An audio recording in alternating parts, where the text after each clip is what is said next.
Hello and welcome. This is Rooflemonger. My friends, it continues to be a big day for fighting games. So we had the recent big Street Fighter 6 news, and if you missed that, check the end of this video. I'll have it linked for you there. And we also have new footage and quite a bit more to work with on the Tekken 8 front. Thanks to this new trailer, and also on top of this trailer, Harada, the infamous lead on the Tekken front, also did the interview circuit, and we have a few notes from him as well. As far as a lot of the new things here in Tekken 8, besides obviously the new stages, new lighting, it is on the Unreal 5 engine now. It has left Unreal 4 behind. We do have sort of new-ish character, Jun Kazama, returning. She has not been playable in a proper mainline Tekken game since Tekken 2. And we have an all-new gameplay system called the Heat system, which they're a little sparse on the details, but we can kind of hazard a couple guesses here when we break the trailer down. So that said, let's do exactly that. Let's rewind back to the start and break down everything we know in this trailer. So opening up, we see Jin, and Jin looks like he just got freshly whipped. He says, looks like I lost, right? And we have someone coming for him, but who is it? Well, we can't know for sure, but I can give a guess. The whole crux of the Tekken 8 plot as we currently know it is basically Jin versus Kazuya. So Kazuya fought Heihachi and won in Tekken 7. We do know officially, thanks to Harada, this takes place 6 months after the fact. So it's not too far into the future. And here we have this fight. I think this is Jin freshly losing to Kazuya, and he refuses to use the Devil Gene. And this big inky shadow here, with a gloved hand similar to Jin's, I think is basically the devil part of him saying, hey, use my power to take on Kazuya. Just pure speculation, to be honest with you, but that's how I'm reading it, especially because it has like the wings and all that kind of stuff, right? Now, the big part of the trailer is directly following, because hey, wow, a new King of Fighters guest character? After all these years, we have Chizuru showing up in the King of Fighters? Well, no, not quite. This is indeed Jun Kazama. This is the mother of Jin. And she's been dead since the end of Tekken 2. And this is more than just storyline flashiness. She is confirmed a playable character in the game. Speaking of playable characters, your boy Kazuya is here, and he's just gone straight up cartoon supervillain, it would seem, as he's just in devil mode, in public, and annihilating civilization as it stands. Like, before he could barely beat a 70-year-old man, but now apparently he can just take on whole cities, so I guess he got a lot stronger. And now we get to a part where people are a little bit split on here, because hey, here's Paul Phoenix, and yes, he looks a little bit different. His hair's down, he looks messy, he looks dirty, and I love it. I think Paul looks sick. Paul's one of my favorite characters in Tekken, and I love it. But some people, they're not fans. To them, I say, well, nuts to them. Paul's just unleashing one hell of a Phoenix Crusher, just massive death fist here, and also on his back, he's got his name embroidered, and that's the sign of a cool guy. Now, next up here, we have Law. And yeah, Law's looking pretty gassed up, to say the least. This is the most shredded he's ever been. And just so you know, this is Daddy, not the son, so this is indeed Martial Law. And to skip forward just a little bit ahead to the Harada interview, there is one thing that directly deals with Law here, because you might notice he's attacking with nunchucks, right? And no, this isn't some item customization where you get the item move. This is part of his core moveset. The nunchucks are now part of his, well, identity, I guess. They were saying in the interview, we looked at someone like Yoshimitsu and said, you know, why does he fight with a weapon? And then they sort of came across the idea of, well, how come he's the only one who fights with a weapon? So now, well, Law uses nunchucks, and this potentially opens up for many other characters to use weapons. And along those lines, specifically, how about we have a look at Jack, as Jack's flying in with a giant railgun. And in this combo example, the railgun smashes King in the head. It's not quite one-to-one, but the railgun Jack uses here reminds me a lot of the railguns that Jacks use in Tekken 2 specifically. So it might be a direct callback to that. And also just to note, Jack looks really sick. Honestly, I think this is a really cool look for him. So yeah, along with this railgun, as we talked with Law here, you might just see weapons being used a lot more across the cast.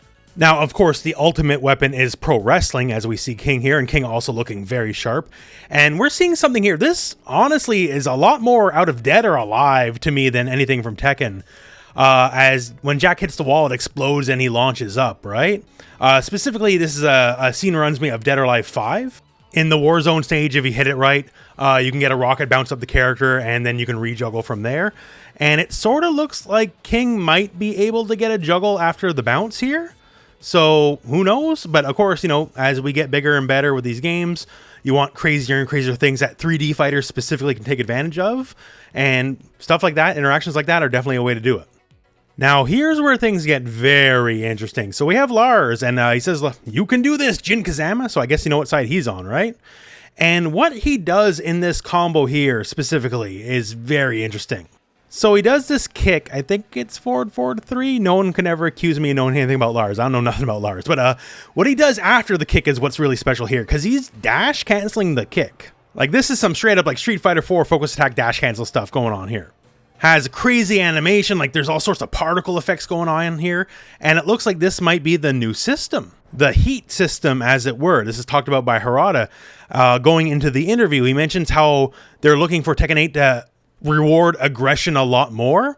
Like, they want it just to be aggressive. They don't want people of two equal skills to just stalemate and just kind of be passive with each other all the time here. And if you can dash cancel moves, that will definitely lead to aggression.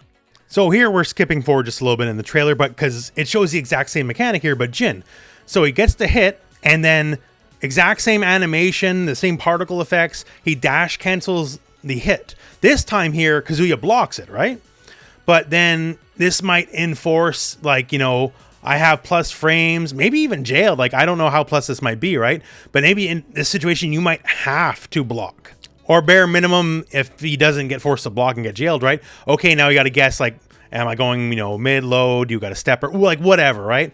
Like, this is definitely a situation that promotes aggressiveness because it's basically like free plus frames, right? A lot of advantage, to say the least. Now, is this governed by some sort of meter? Is this, or does this replace the rage system? These are the questions we have because we only know visually what you see in front of you right now. Regardless, though, whatever it is, it looks really strong and really, really good. Now, back to the trailer. We go back to Kazuya, and he's all moody in his helicopter. We have the destined final battle. This is Jin versus Kazuya in the flaming wreckage of the city. For all we know, this could be a mislead, and it's like actually at the beginning of the game, rather at the end of the game, right? But time will tell on that. We get another nice little gameplay ditty here. There might be a visual guide for how moves track, if they track at all. So Jin's move here, this like kind of claw swipe he's going for, this looks like, going by the animation anyways, a full circle track, right? Because it's a 360. Versus Kazuya's punch, okay, the animation, the little claw swipe as it were, only tracks right. So therefore, if you step to the left, you should be able to avoid it. Maybe I'm reading a little bit too much into it. I really hope this is how it works. Because in 3D fighters, a lot of 3D fighters, man, it's hard to tell. Like, sometimes moves track and you wouldn't think they track at all. And it can be confusing sometimes. Just a little visual guide, if this is really what it is, would mean the world. Get that a cool claw effect anyways, right? So it's win-win. The game looks cooler for you doing it. And it educates the player on what's exactly going on. I hope that's what this is. So now, back to the trailer here. More wings! More Devil Gene! Devil Kazuya fighting Devil Jin, getting slammed into the ground. And then going to Jun Kazama herself, and this is her in-game model coming up. So no pre-rendered CG. She is a proper playable character once again. Back from the dead. Man, I don't know. She doesn't look a day older than she was in Tekken 2. In Tekken, women are not allowed to grow old, so we'll figure it out. Nina's been the same age from Tekken 1 to Tekken 7, and 20 years went by. So that's the main trailer, but we're not done just yet. So first off, I just want to show you some of the character renders that have gone out. First, Kazuya just looking like a boss, to be honest with you. I think this looks just a real home run. I just like everything about this outfit. For Jin, he looks like Jin. I don't like this one as much. Jun looks really classy here, one with nature, touching the bird, all that kind of stuff. All we know about her playstyle going by the interview with Harada is she still uses the Kazama style of martial arts she had in all the older games and has unique defensive capabilities. Paul, some people don't like it. I love it. This grungy, dirty look fits him perfectly. Like for Ken in Street Fighter, the grungy, dirty look, that's a fall from grace, right? For Paul, it's Tuesday. It's normal. This is a guy who went from being the main rival of Kazuya in like Tekken 1 and 2 to beating Ogre in Tekken 3. He's like the actual winner of the Tekken 3 tournament. Just somehow after he beat Ogre, Jin showed up and cleaned up his scraps, and then that counted as Jin winning. And basically nothing but a long downfall from there, to the point where he's almost like the Dan, the joke character of the series. So hard times, Paul, I'm all for it. King looks like King, but he looks like a really good version of King, so once again, I'm all for it. He's got some good flair going on here, just stylish look. Oh man, what can you say? For someone who's got to be in his 50s by now, he looks pretty shredded, so he's doing pretty good for himself. And Jack just looks like crazy anime robot man, but you know what? That's pretty much what he needs to be. So once again, Jack, I think, looks great. Everyone looks great, man. Like the character models, they said they're all brand new, all created from scratch. And here, I believe it, man. Everything is really solid looking in this game. And just to end up the video here, so rapid fire, some of the more pertinent answers that Harada has given in the various interviews he's given now after Tekken 8 made its debut here. So once again here, Tekken 8 takes place 6 months after Tekken 7. So it is in the future, but it's not wildly so in the future. Not like the big time skips or anything from like Tekken 2 to Tekken 3. Jun Kazama is a major focal point of the story. But as to the hows and whys she's alive again, that is a mystery for the time being. But she is a major player here. So also, once again, the character models. So they said they made the character models from scratch, and not only just like the actual models themselves, but the character rigging, the character skeletons, all remade from scratch. Not to say, and they avoided this, but not to say every single animation attack-wise will be brand new. You know, there'll definitely be some reused attacks because that's just how it works, right? It's economical. But yeah, the models themselves are all new. As for things like game modes, one of the things they brought up here was they can't talk about game modes just yet, but the game is called Tekken 8, right? So the number keeps going up, so it's not like you're going to scale down on modes and features. So they're being a little coy here, but they're saying basically, you know, there's going to be some stuff. And once again, how aggression is now the name of the game and how the heat system will enable that. And we had our speculation earlier in the video, but we'll have to wait and see how it all pans out. But they want this game to be the most aggressive version of Tekken yet. So that's the news as it stands, and it's some pretty interesting stuff. Obviously, gameplay-wise especially, given the little snippets we got, there's some potentially very big stuff to be learned, but for now, we only get the little tidbits.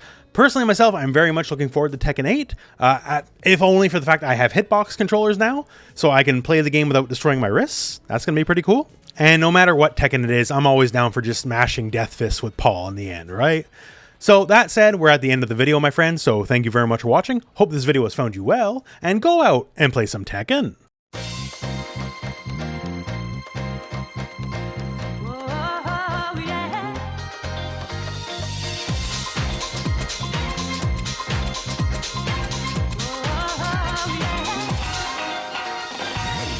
is the love we